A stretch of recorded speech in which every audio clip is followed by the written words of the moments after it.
नमस्कार दोस्तों, इस नए सेशन में आप सबका स्वागत है।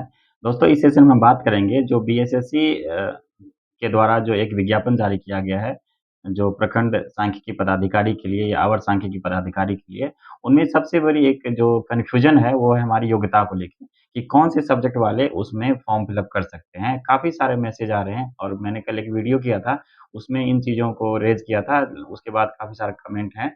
तो इसीलिए हम ये वीडियो बना रहे हैं, ये ताकि आपके सभी कन्फ्यूज़न दूर हो जाएँगे और आप इसके बाद अपनी पढ़ाई में जुट जाएँगे। इसमें जो नोटिफ़िकेशन है, जो आप लोगों ने पढ़ा होगा उसमें मूल रूप से एक चीज़ दी गई है, शैक्षणिक योग्यता के बारे में आप देख सकते हैं कि जो मान्यता प्राप्त विश्वविद्यालय से अर्थशास्त्र, गणित, सांख्यिकी में किसी एक विषय से स्नातक है। मतलब अगर आप ऑनर्स किए हुए हैं इन तीनों सब्जेक्ट में, तो आपका पूरी तरह से लाइन क्लियर है। आप निश्चित रूप से फॉर्म फिल अप कर सकते हैं।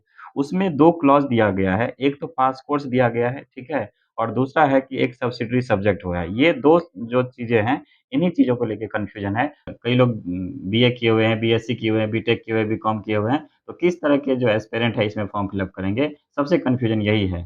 तो इसी को संदर्भ में देखते हैं, इसमें कुल मिला के 3 सेक्शन दिए हुए हैं हमारे योग्यता को लेकर, देखते हैं। जो पहला योग्यता है हमारा, उसमें है कि वे लोग जो इकोनॉमी में, ठीक है? इकोनॉमी, उसके बाद मैथ्स, उसके बाद स्टैटिस्टिक, जो ये 3 सब्जेक्ट हैं, उसमें अगर आप ये तीनों में से किसी भी एक पेपर में आपने ऑनर्स किया हुआ है, स्नातक किया हुआ है, तो आप इस फॉर्म को फिल अप करने के लिए पूरी तरह से एलिजिबल हैं। पहला तो ये है। जो दूसरा सेक्शन हमारा है, वो है पास कोर्स के बारे में। जो पास कोर्स दिया हुआ है उसके बारे में है, ठीक है? तो इसमें बहुत बड़ा कन्फ्यूज़न ये है, देखिए पास कोर्स सामान्यतः होता ये है कि इसमें 5 सब्जेक्ट होते हैं, जैसे कोई भी 5 सब्जेक्ट होते हैं, इसमें लैंग्वेज के भी पेपर होते हैं और 3 या 4 कोई अलग पेपर होते हैं। तो जो भी मान लेते हैं अगर आपका पास कोर्स में आपने इकोनॉमी से किया हुआ है, ठीक इकोनॉमी है, उसके बाद हिस्ट्री है, उसके बाद ज्योग्राफी है, उसके बाद पॉलिटी है, उसके बाद हिंदी है, ठीक है? तो ये कुल मिला के आपका 5 कोर्स बनता है, मतलब 5 ये आपके तीनों साल में सेम पेपर होंगे, इसमें कोई बदलाव नहीं होता है, लेकिन किसी अलग-अलग परिस्थितियों में आप इसको बदल भी सकते हैं। तो ये जो 5 सब्जेक्ट हैं पास कोर्स में, अगर इस 5 सब्जेक्ट में से ये 3 में से कोई आपने एक रखा हुआ है, तो उस परिस्थिति में भी आप इस फॉर्म को भरने के लिए एप्लीकेबल हैं। जो तीसरा सेक्शन हमारा है, वो है सब्सिडियरी पेपर के रूप में, कि सब्सिडियरी पेपर का क्या चक्कर है, इसको समझते हैं। जैसे देखिए, अगर आपने कहीं से भी ऑनर्स किया हुआ है, सामान्यतः जब आप यूपी और बिहार से ग्रेजुएशन करते हैं, तो वहाँ सामान्यतः ऑनर्स पेपर ही में डिग्री दी जाती है। लेकिन आप अगर दूसरे यूनिवर्सिटी की बात करेंगे, जैसे कि अगर आप दिल्ली यूनिवर्सिटी में पढ़ते हैं, तो उसमें दोनों तरह के कोर्स चलते हैं। जैसे कि एक आपको ऑनर्स की डिग्री डिग्री दी जाती है, एक पास कोर्स का भी दिया जाता है। तो इसमें होता ये है कि अगर आप मान लेते हैं कि पास कोर्स के बारे में तो जान लिए, अगर आप ऑनर्स कर रहे हैं, जैसे मान लेते हैं आपने ऑनर्स किया हुआ है हिस्ट्री से, ठीक है? हिस्ट्री से आप ऑनर्स कर रहे हैं और इसमें आपका 2 पेपर होता है सब्सिडियरी के रूप में, जो विशेष पेपर होते हैं, ठीक है? 2 पेपर आपका सब्सिडियरी होता है। तो इस 2 पेपर सब्सिडियरी में से अगर एक भी आपका, चाहे इकोनॉमी है, चाहे सांख्यिकी है या मैथ्स है, जो भी मैथ्स सामान्यतः बीएससी वाले ही लेते हैं।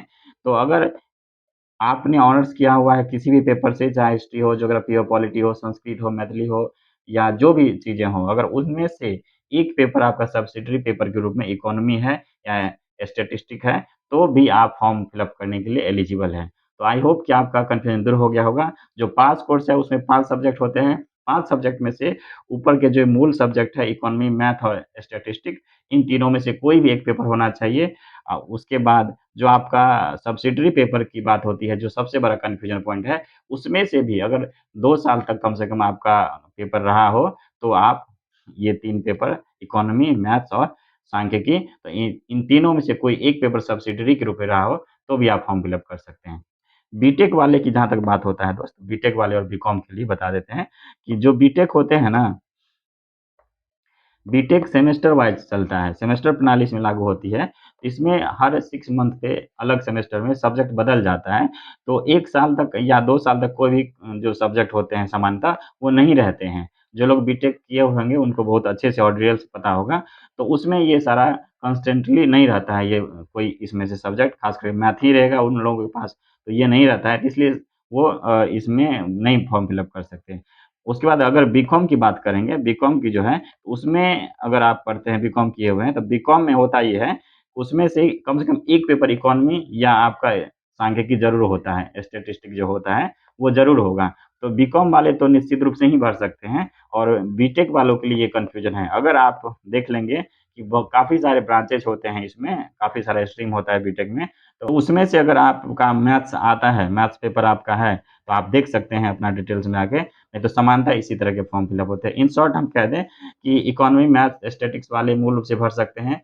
सब्सिडियरी पेपर जो भी आपने ऑनर्स किया हुआ है या पास कोर्स किया हुआ है, उसमें से कोई भी एक सब्जेक्ट अगर आपका इन तीनों में से रहता है, इकोनॉमिक्स, मैथ, स्टैटिस्टिक्स के में से कोई भी एक सब्जेक्ट होता है, तो आप उस फॉर्म को फिलअप कर सकते हैं। दोस्तों, अगर आप लोग इस एग्ज़ाम के साथ-साथ बीपीएससी की भी तैयारी करना चाहते हैं, जो सिविल सर्विसेज़ के हमारे एग्ज़ाम होते हैं, तो वो इस चैनल से जुड़कर आप अपनी तैयारी को कंप्लीट कर सकते हैं, आगे बढ़ा सकते हैं। क्योंकि इस चैनल के माध्यम से काफ़ी सारी चीज़ों पे डिस्कस कर रहे हैं। जो 17th प्रीलिम्स हुआ है अभी, उसके लिए भी हमने कई सारी चीज़ यहाँ पे डिस्कस किए हुए थे, जिनसे कि काफ़ी लोगों को लाभ मिला है, जो लोग इससे जुड़े हुए हैं। तो अगर अगर आपका गोल है कि हम बीपीएससी सिविल सर्विसेज़ के एग्ज़ाम क्रैक करें, तो हमसे जुड़ सकते हैं, इस चैनल से जुड़ सकते हैं। आपकी तैयारी को आपकी सफलता तक पहुँचाने में ये महत्वपूर्ण भूमिका निभाएगा।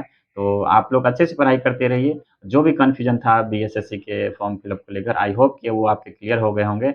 अपने स्वास्थ्य का ख़्याल रखिए और खुश रहिए। आप पढ़ाई करते रहिए अच्छे से। आप सबका बहुत-बहुत धन्यवाद।